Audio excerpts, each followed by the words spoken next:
Good evening, Lisa. Good evening, Andrew. Are you being served? The nightclub. Okay. We start off with some ladies with coats Yes. who go in the lift. Yeah. Assistants. They don't get to go to the meeting. Yeah. There's going to be a meeting. They go in the lift. Yeah. And the door's shut, but not quite. They don't quite shut. No, so the lift's not so going the lift anywhere. don't seem to go down. Because it's like there's like this much gap. So Mr. Spooner's arranging things. Did you notice that he was waiting for his cue? Yeah. There was just like a few seconds, and then he started moving. Mm-hmm. But they're all tidying up with the covers, aren't they? Because they're finishing up. It's the end of the day. Mrs. Slocombe is yellow, She is. and they're having a meeting. Yes. Although Mr. Rumbold hasn't turned up yet. No. He never does. But apparently, what the meeting will be something that's going to be to their advantage. Mm-hmm. Mr. Humphries is off getting changed, Mm-hmm. and he comes in a red. Well, you thought it was a maid's outfit at first. Yes. Then I realised when he said it, it's an usherette's outfit. And he puts on a grey wig as well, Yes. doesn't he? Because he's going to deputise for his mother at the cinema. Captain Peacock says he ought to do it outside, but Mr. Humphries is afraid that his wig will blow off. Apparently. Yeah. He's meeting his mother at the cinema. Mm-hmm. And standing in for her as an usherette. Yes. This is news. Mm-hmm. He's got to wave a big torch about him. Yes. And flash every You now don't and really then. get usherettes anymore. Do you not? No, they don't even tell you take you to your seat anymore. They just go, it's down there. It's down there. You find it yourself. It's this, third row from the top, Um, governor. Apparently you could see something from outer space, so Yeah. Captain Peacock thinks he's seen it already. Mm-hmm. Mrs. Slocombe has forgot to tell her cat Tiddles, Yes. so she's going to phone her. Yeah. Now you get a lot of nonsense before she phones the cat. Yeah. About surely your cat can't understand what you're saying to it. Well, yeah. And I can assure you, Yeah. cats do understand what they say to them because our cats come when you call them if Yeah. they want to. Not always. We have conversations with yeah. ours. But yeah, our cats definitely understand what they're saying. So Mr. Spooner says about monkeys that know about Yeah. vegetables and numbers. Yes, and they can make sentences. Because he watches nature programs. And Miss Brahms wants to know when he's going to take his exam to get in the zoo. Yes. So, but apparently Tiddles has been sort of can knock the receiver off and listen. Yes. Occasionally, you've heard the cats on the phone, haven't you? 'Cause Yes. I've held sort of Martha up to the phone. Or the phone to and Martha. she's purred at you. She purrs and meows and rubs. But Mrs. Slocombe says she's going to be late, so her advice is to lie on the bed and then she'll come home and tickle her tummy. Yes. Except she's speaking to Mr. Akbar. Yes, next door. And he says he'll leave the key under the mat. Yeah. But she explained she was trying to get her pussy on the phone. At that point, Mr. Humphries is doing I think it's lipstick. lipstick, and he yeah. sort of misses because it's all slammed over his cheek Yeah. for the rest of the But- scene. Well, it's not actually. He gets rid of it fairly quickly. No, there is a very slight. Oh, okay. You can still see it there. So yeah, Mr. Rumbold comes in, but the cat's not answering when No. Mrs. Slocombe tries again, and she wonders whether she's gone to do her business in the garden. Like a good girl. Yeah. Don't have a litter tray then. No. No. You Okay. have to have a cat flat though. Okay. They've got some food for the meeting, and Miss Belfridge brings in a tray of.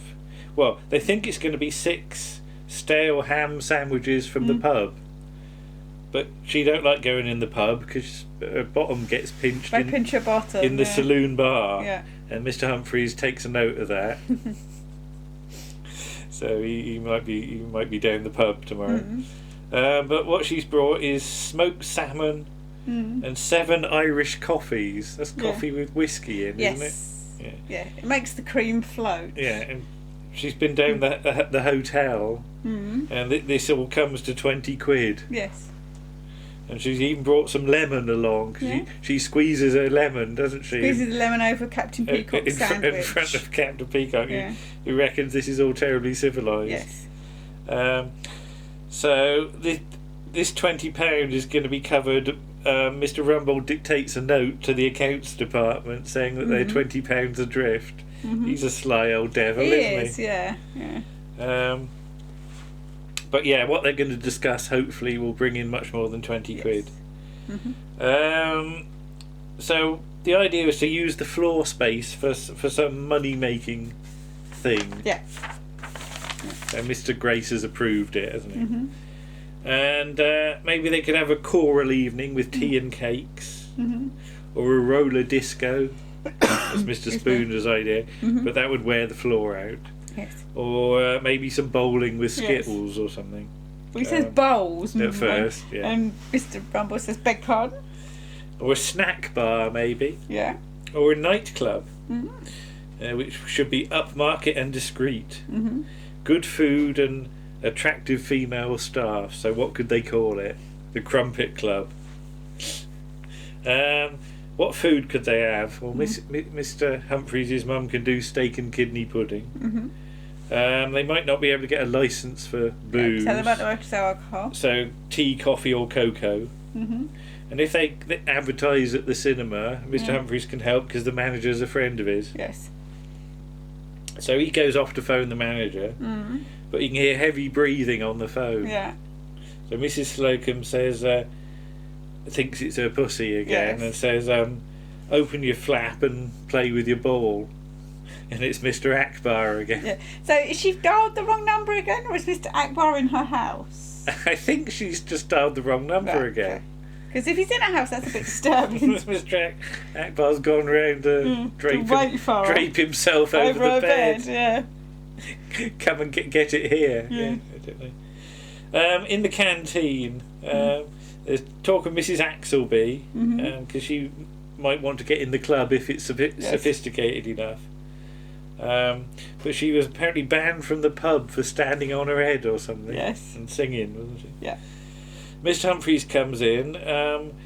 He's organised that they can have the advert shown for free if they make it themselves. Yeah. And he's been down the home movie.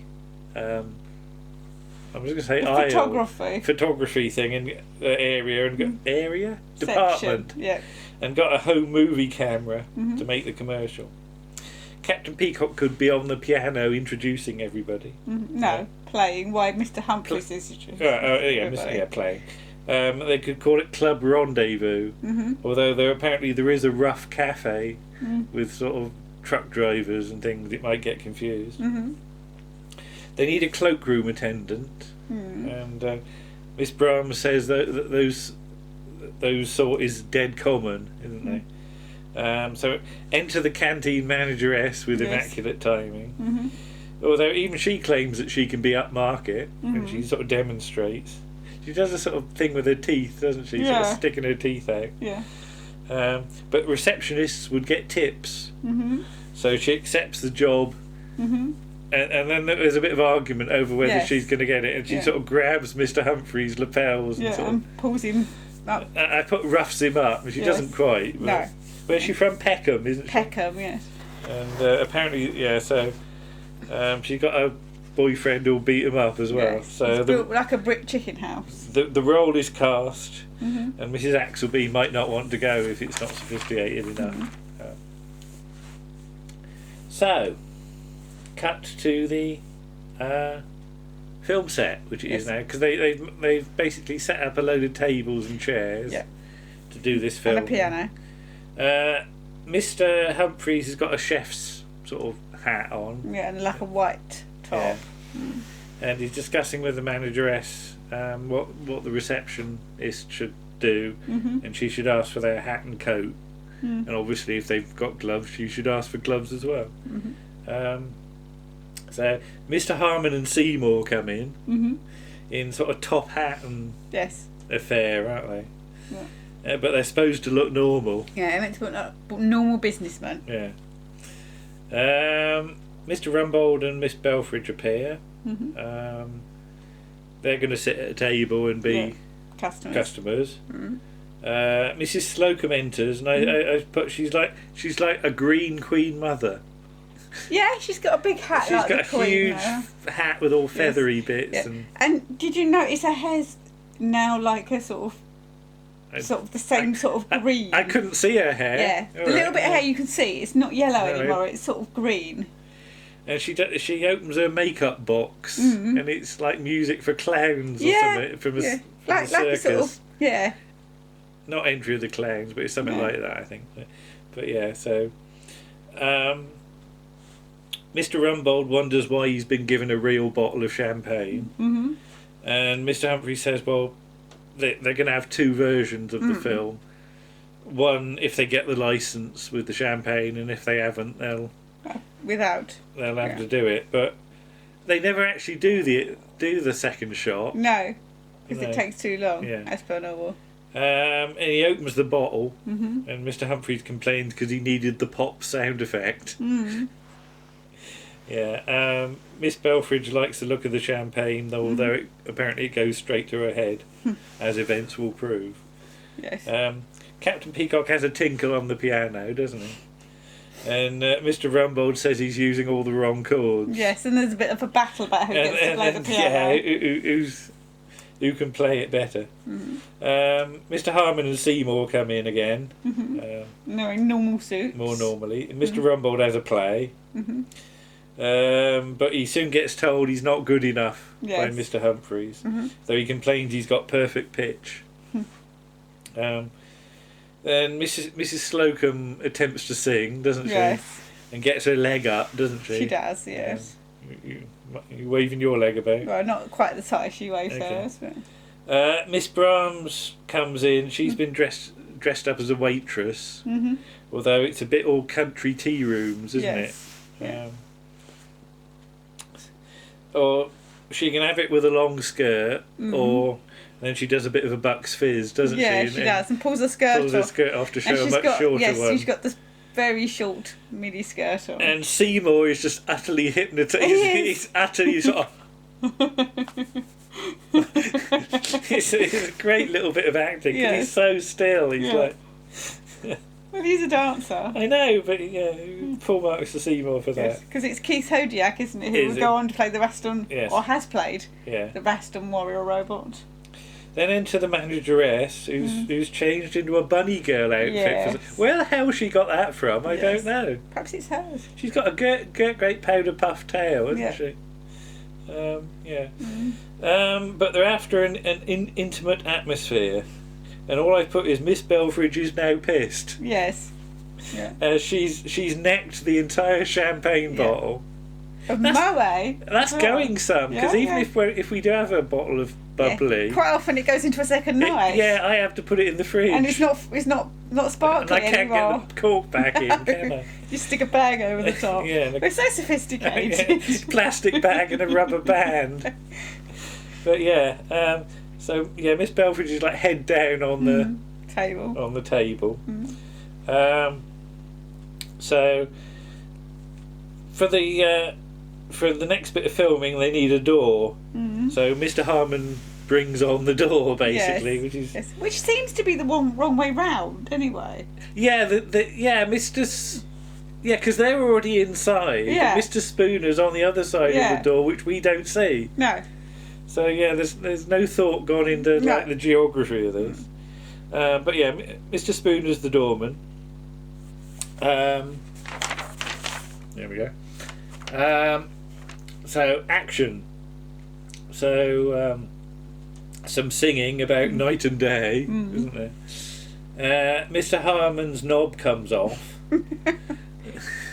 That's what I wrote. I know. He tries the door and the door handle the knob comes off in his hand. And then the door's stuck. Then they're banging on the door.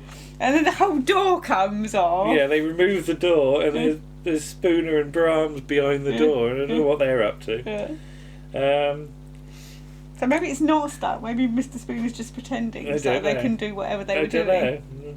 So the door is removed. It's just the whole thing is taken removed, off.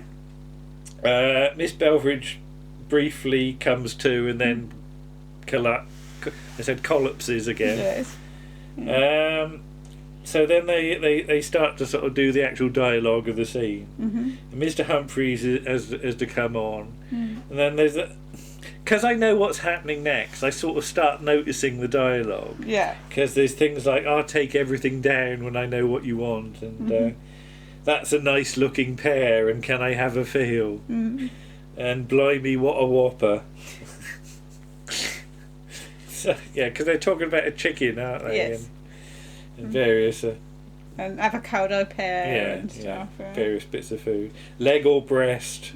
So Mr. Spooner's operating a microphone on a pole, which looks very makeshift to me. It is a bit makeshift, yeah. He's dangling it into shot a lot.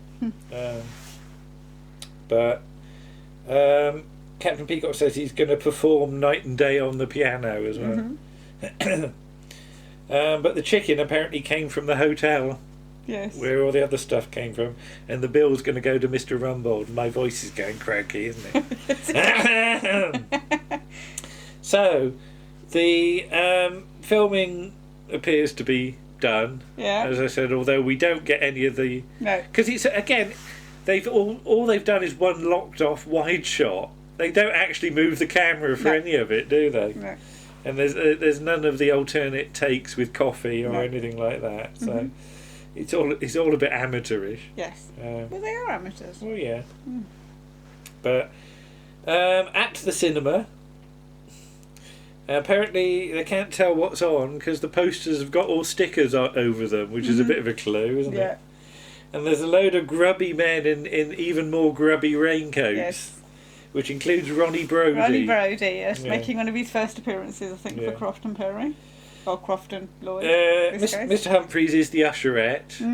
It just looks so. I mean, it's obviously Mr. Humphries dressed as an usherette. I don't quite know how he like. Has the manager twigged or what? I don't know. Yes, the manager knows. All right, okay. I suppose the men in raincoats aren't really paying any attention to him, are they? But apparently, it's something in French is going to be shown.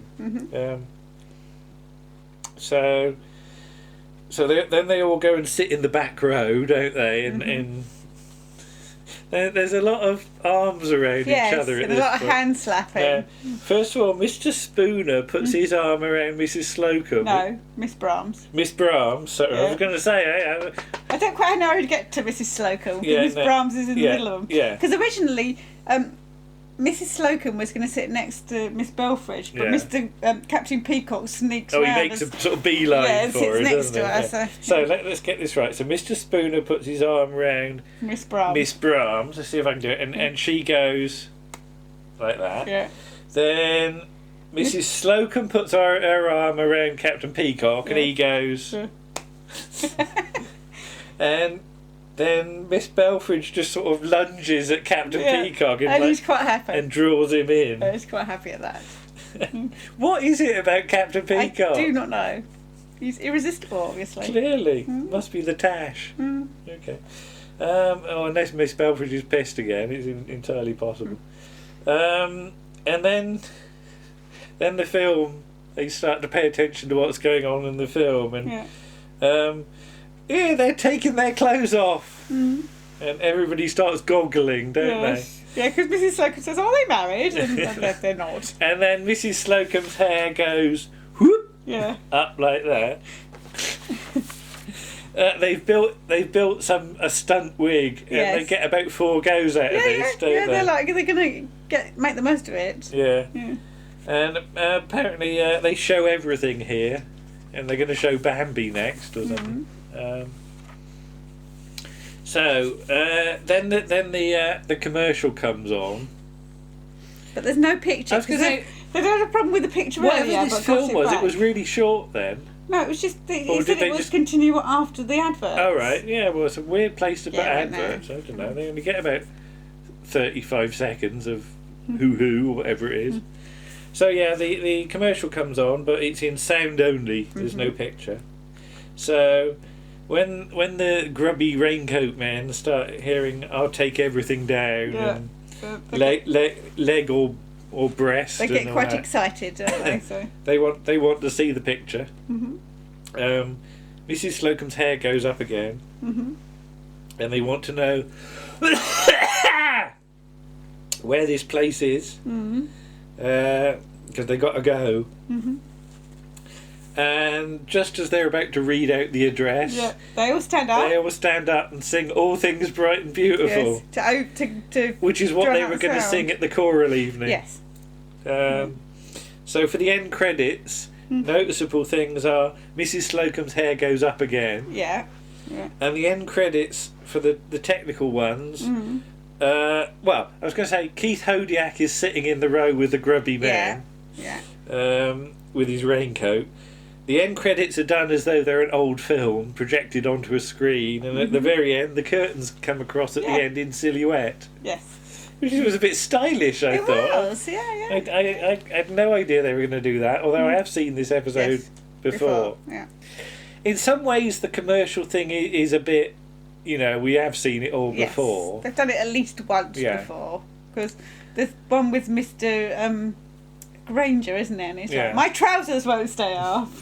Is that the one with Gordon Kay as the director, isn't it? No, that's a different one. Is that a different one? Yeah. I'd lose track of how many. The Gordon Kay one's the one where Mr. Grace's nurse does the voice and Miss Brooks does the face. Yeah, right. So they've done quite a fair bit of filming. They've done at least 3 now, yeah. And it never ends particularly brilliantly, does it? You thought they'd have learned by now, but never mind. I didn't think that was too bad. No. Reasonable enough. And we're rapidly running out of episodes, aren't we? 2 more episodes in this series. And obviously after that we've got Grace and Favour, which we're not going to look at the moment. No. We'll see. But we will look at the recent pilot for a reboot. Yes, indeed. With the lovely John Chalice. Not with the lovely John Chalice, with it. He won't fit on the sofa. They won't, no. You won't see him. It's a long way for him to come. It's a long way for him to go. Sit on our sofa.